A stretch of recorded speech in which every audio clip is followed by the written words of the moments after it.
Welcome to our on-site prep video for San Diego Comic-Con 2013.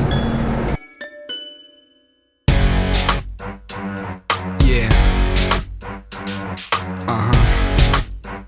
So damn nerdy. I'll take you to the comic shop, show you all the bills I drop. When I grab my Polish box, Wednesdays when the comics drop. Whoa. I'll take you to the comic shop, where variants are what I bought. Alright, so in terms of parking, obviously you're either staying at the hotel, you're parking under the convention center somewhere else. You have your parking plan already set up if you're going to San Diego Comic-Con. But that being said, if you're staying anywhere near the convention, and even if it's for a different convention, you might want to follow some of these tips. One thing that we make sure to bring every day is we use these Walking Dead Spartacus Blood Factory size bags. They're perfect for comics. They're perfect for kind of a lighter carrying in terms of the swag and things like that. And then we also are going to be using the classic WB size bags. With these, we bring at least about 2 or 3 a day. We on average fill 2 or 3 a day with our habits at San Diego Comic-Con. So that being said, once we bring one down filled up, toss it in the car, bring the next one out, leave it in the hotel at night. That way each day we've got these ready and we're not moving things around, jostling them. We're not checking them into bag check or anything like that. Now again, if you're staying far away or somewhere where you're not going to be able to do drop-offs, that's not going to really matter to you. But if you're able to park close, and especially if you're parked at the convention center like we're going to be, it's a really convenient drop-off point for all of those things. All right, so at this point we are behind the convention center.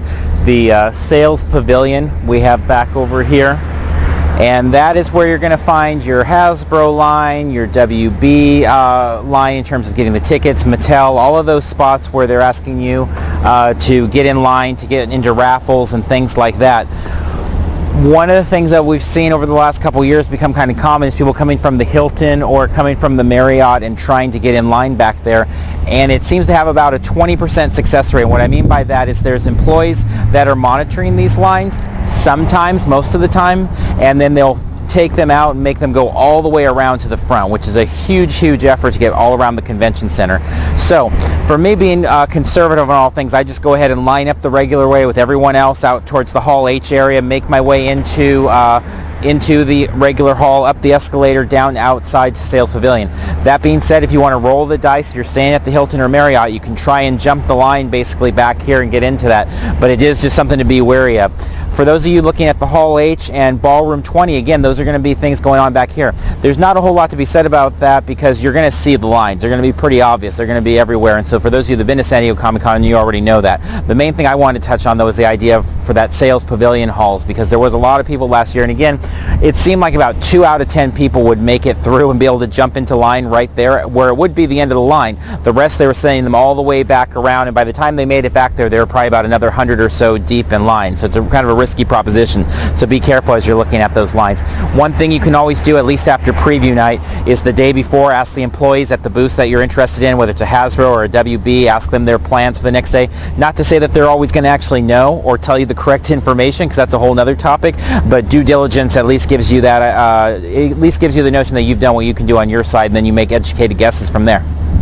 All right, one really important thing that you'll hear me harp on a lot on Twitter about San Diego Comic-Con is just finding those spots where you can kind of reboot and re-energize. The show is daunting. It's really almost a 24-hour show. There's always stuff going on. There's always parties and giveaways and things drawing your attention. So you got to find sometimes take care of your health and you know, make sure you don't break down, whether it be mentally or physically. So this is one of the great spots of the con to kind of break away from things. Very few people relative to the size of the show make their way behind the convention center over here, and you've got the beautiful bay, you've got an open grass area here. Thus far, this part of the convention center area has not been used, and so you know, who knows, we might see something going on in this grass area behind us here. As you get closer to the Hilton, they definitely use that area, and there's always something going on over there. But right here on this grassy knoll area, there's usually native San Diegoans playing frisbee with their dogs and cool things like that. And so it's a place where you can bring your lunch, you know, even if you're grabbing food inside the convention center, you can bring it out here and just get a breath of fresh air, reboot for a half hour, appreciate the beautiful July San Diego weather, and then head back into the floor and battle through the lines.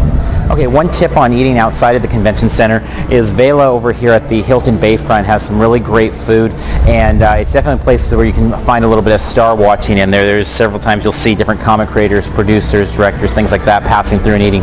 It's close enough to Hall H and all the madness of the con to just take a quick walk over, but yet it's kind of got this quiet demeanor to it and allows for a really nice restaurant experience. Prices are a little bit higher in general, but to be honest, compared to everything else in the Gaslamp and the convention center in terms of even just the snack bar food, it really isn't bad at all. You're talking about spending, $40 on lunch, so you're not spending that much less than if you get a pizza and a soda and chips and things like that in the convention center. So definitely a place I recommend to take a break from the con and get your energy up and get a little bit of a more peaceful mind going back into the fray. Okay, if you come by the Hilton Bayfront, it's a good place to kind of recharge just in general. So obviously if you're staying here, you can go up to your room, but if you're not staying here, we're staying a little bit of ways and we have our car and stuff, but nice place. They set some things up like this where they've already got the adapters set up here. You could charge right away. No reason you should be at Comic-Con without your own charging unit and your own adapters and externals and all that sort of stuff, but it is kind of nice if you want to just use this and you're in this area. There's also several places just behind us over here to sit down with outlets and things like that, so it can be a good break area just to charge up and again get away from the fray. Alright, we're here at 9th and J, 7-Eleven. Not that they are the best prices, and obviously you'd rather hit the Ralph's grocery store if you can for your con prep and stocking up on those waters and Cokes and things like that. But that being said, if you can't get to it or it's just more convenient to your hotel location, 9th and J, the 7-Eleven will do you right, and definitely is going to be better prices than anything you're going to find in the convention center. All right, we got the Broken Yolk here. If you've gone to San Diego Comic-Con, that's a must-stop place for breakfast. We usually go for lunch, to be honest, because in the mornings we're just trying to get in the con. So we'll come back out of the con after we do our first wave through around 10, 11, 12 o'clock and do a brunch, I guess, a breakfast/lunch. Last year the Hub took it over, so there's some really cool Aquabat stuff. It was definitely a highlight in terms of the eating experiences out here, is checking out their Hub inspired themes, My Little Pony, Transformers, especially the Aquabats was a fave for me. All right, so we're right here in the heart of the Gaslamp, right down the street from the convention center, in front of our favorite place to eat while we're out here at the Gaslamp Strip Club. Cool thing about it, you actually cook your food, and that may not sound the most appealing at first on the barbecue, but it's a really unique experience, fun. The sides are amazing. The seasonings that they provide for the steaks and the shrimp and chicken and stuff is amazing. It's really an experience more than it is just a dinner, so it's definitely something I recommend you give it a try.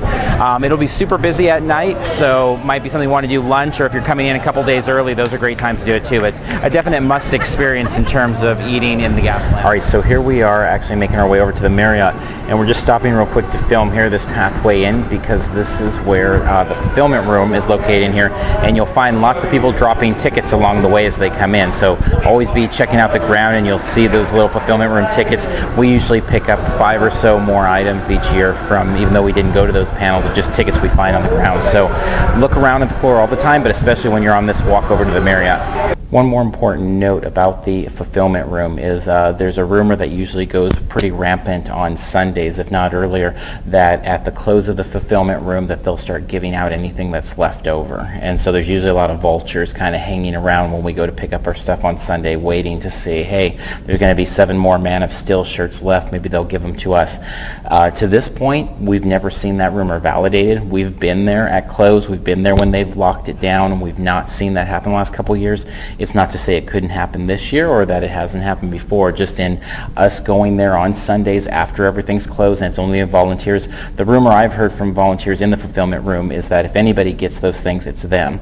The other thing I've heard from the Marvel group, they talked about taking those things, and so for example the Avengers, the classic Avengers shirt with the big A, they take them to New York and just package them up from there. So in long story short, I wouldn't be waiting around to see if anything extra is left at the end of the show for that. All right, so one must for all San Diego Comic-Con convention goers is to make sure you're filled up with your waters, your sodas, your chips, any of those snacks, breakfast bars, and things like that. And especially if you're flying in, it's going to be critical that you stop by this Ralph's over on Market between 1st and 2nd. They're definitely going to have all your supplies, and it's going to be at a much, much better price than anything anywhere else. I keep spending all I got.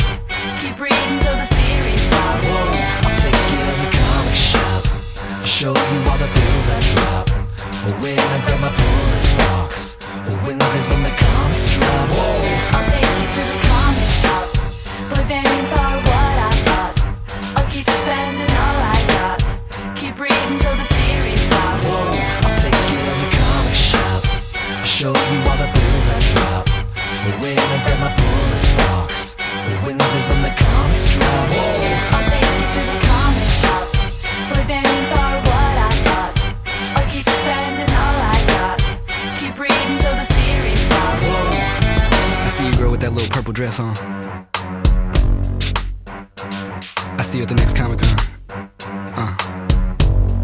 With your glasses on. Yeah, the glasses on.